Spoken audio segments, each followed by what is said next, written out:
একদম কম মশলায় heavy tasty একটা মাছের ঝোল বানাতে পারলেই জিভ দিয়ে টপাস করে পড়ে যাবে লোল। প্রথমেই 3টে টমেটো, 4টে কাঁচা লঙ্কা, 4টে শুকনো লঙ্কা, অল্প একটু নুন আর জল দিয়ে সেদ্ধ করতে বসিয়ে দিন। এবারে নুন, হলুদ আর সামান্য একটু সরষের তেল দিয়ে দেশি ট্যাংরাগুলোকে ভালো করে মাখিয়ে রেখে দিন। এতক্ষণে দেখুন টমেটোটা সেদ্ধ হয়ে গেছে। এবারে লাল বাবা মার্কা ড্রেসটা খুলে দিয়ে ঠান্ডা করে মিক্সিতে বেটে ফেলুন। এবারে কড়াইতে একটু বেশি পরিমাণে তেল দিয়ে বড় বড় করে কেটে রাখা বেগুনগুলোকে সামান্য একটু নুন দিয়ে পুরোপুরি ভেজে তুলে নিন। এবার আর দেরি না করে দেশি ট্যাংরাগুলোকেও ওই তেলের মধ্যে ফেলে দিন।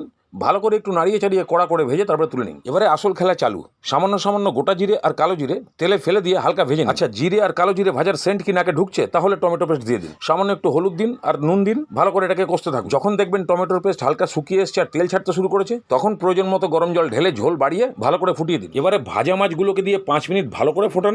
তারপরে ভাজা বেগুন আর ধনেপাতা দিয়ে ঢাকনা দিয়ে 2 মিনিট ফোটান। তাহলেই পেয়ে যাবেন এরকম একটা ডিশ যেটা খুব টেস্টি এবং সহজ পাচ্ছ। এবারে ভাত পাতে দাদাকে দিয়ে দেখুন, আপনাকে বলতেই হবে, মনে হয় আজকে তুমি একটু বেশি ভাত খাচ্ছ।